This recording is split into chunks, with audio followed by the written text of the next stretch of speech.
Hello' everyone, ৰাতিপুৱা একাপ চাহ খাই ল'লোঁ। চাহ খোৱাৰ পাছতে ৰিহানৰ কাৰণে টিফিন বনাব ল'লোঁ আৰু এয়া সি উঠিলে।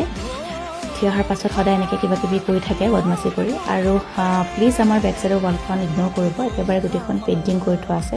ময়ো এয়া গা পা ধুই আহিলোঁ। গা ধোৱাৰ পাছতেই সদায় এখন যুদ্ধত বহিব লাগে আৰু সেইখন যুদ্ধ হৈছে খোৱাৰ যুদ্ধ। এয়া কৰি থাকোঁতে সদায় আমাৰ স্কুল দেৰি হয়।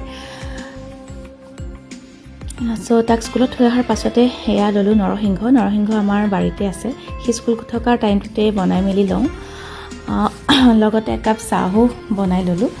চাহকাপ খাই লৈ লৰালৰিকৈ ওলাই গ'লোঁ তাক আনিবলৈ। স্কুল ছুটিৰ টাইম হৈ গ'ল। এয়া স্কুলৰ পৰা সি আহোঁতে সদায় এনেকৈ বদমাচি কৰি কৰি আহে। স্কুলৰ পৰা আহি ভাত খাই লোৱাৰ পাছত আমিও ভাত খালোঁ। সন্ধিয়াৰ টাইমটোত আচলতে কিবা এটা চটপটা খাব মন যায়, চ' সেয়ে ভাবিলোঁ চাট খাওঁ। দেন অলপমান বজাৰ আছিলে, ওলাই আহিলোঁ। বজাৰ মানে গ্ৰছাৰী আৰু কিবা কিবি পাচলি সেয়াই আছিলে। ৰাতিৰ কাৰণে এয়া বেংগন ভৰ্তা বনাব লৈছোঁ। মোৰ নিচিনাকৈ কোনে কোনে বেংগন ভৰ্তা খাই ভাল পায় জনাব। ঠাণ্ডা দিনত স্পেচিয়েলি ভাল লাগে আচলতে। এয়া ৰাতিৰ টাইম, তাক সদায় ষ্টৰি ক'ব লাগে। চ' এয়াই আছিল আজিৰ দিনটো। Bye bye.